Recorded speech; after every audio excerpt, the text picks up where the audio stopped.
Part 2. The IED is the weapon of choice for insurgents, and a marvelous choice it is.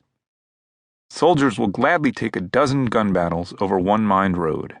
A firefight has a certain brutal honesty. Men shoot at each other, take cover, push ahead and fall back.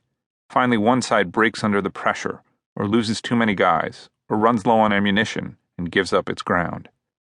A soldier may hate the man shooting at him, but he knows both sides are running the same risk. And bullet wounds are relatively clean. Aside from shots to the head, the round that doesn't kill you probably won't ruin your life. Improvised explosive devices, mines, roadside bombs, booby-trapped houses, teenage boys in suicide vests, the whole panoply of things that go boom, are the opposite. They're sly, nasty, unheroic. They force soldiers to look at their feet as if they're walking through invisible piles of dog shit. When they don't kill, they cause burns and terrible injuries, double and triple amputations. Worst of all, most IEDs are, in military jargon, pressure plate, not command detonated. In plain English, the Taliban leave them buried to maim or kill soldiers unlucky enough to step on them. Counterattacks are impossible. The enduring image of the Iraq War is a smoking Humvee. In Afghanistan, thanks to the new armored vehicles and better air surveillance, the roads are safer.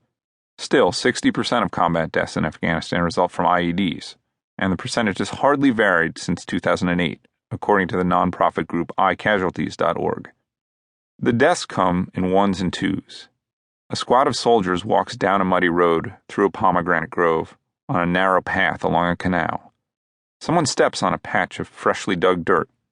Then, a flash of fire, a hollow boom, a concussion, a plume of black smoke. And a soldier lies on the ground, his legs chopped in half, blood pouring from the stumps. His buddies have no one to attack. They can only strap on tourniquets to stanch the bleeding and call for an evacuation.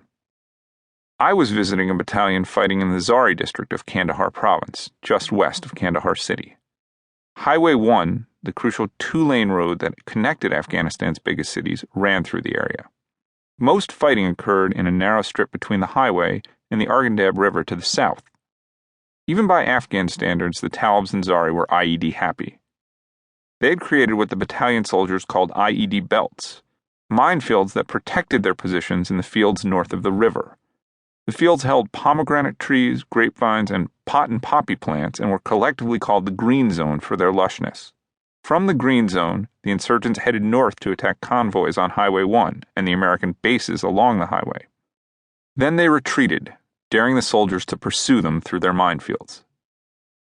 Changing that equation and clearing the mines had taken the summer and fall of 2010. Months of difficult fighting that cost several soldiers in 1st Battalion their lives. The casualty count would have been worse if not for mine-clearing tools called Mikliks, which were originally designed to open paths through Red Army minefields in Eastern Europe and had been sitting forgotten in Army warehouses since the fall of the Soviet Union.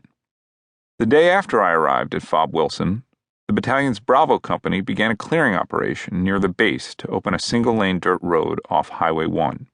The track had been cleared before, but the son of a local village leader told the battalion that insurgents had snuck back and planted more IEDs. Around 10 on a sunny February morning, we settled into armored trucks for a ride to the staging area that lasted no more than a minute. Then we stepped slowly south on the road toward a concrete bridge over a narrow irrigation canal. I was near the front of the company, along with Major Sean Brown, the battalion's operations officer. Open fields lay to either side, with a thin grove of mulberry trees south of the canal. Brown told me that the battalion's air support had seen Taliban hiding in the abandoned houses down the road. So we came in force, 50 soldiers spread across the fields. Just before the bridge, a soldier in the vanguard noticed a red piece of plastic that seemed buried in the mud, one of the warning signs of a hidden bomb. All of us up front had walked within a few feet of it. We pulled back 100 feet, and the combat engineers went forward with an armored truck that towed the Miklik in a basket behind it. A Miklik sounds vaguely high-tech, but in reality it's just a very long string of high explosive attached to a rocket. Using one is a two-step process. First, combat engineers fire the rocket, which drags the string across a minefield. Then they blow the explosive.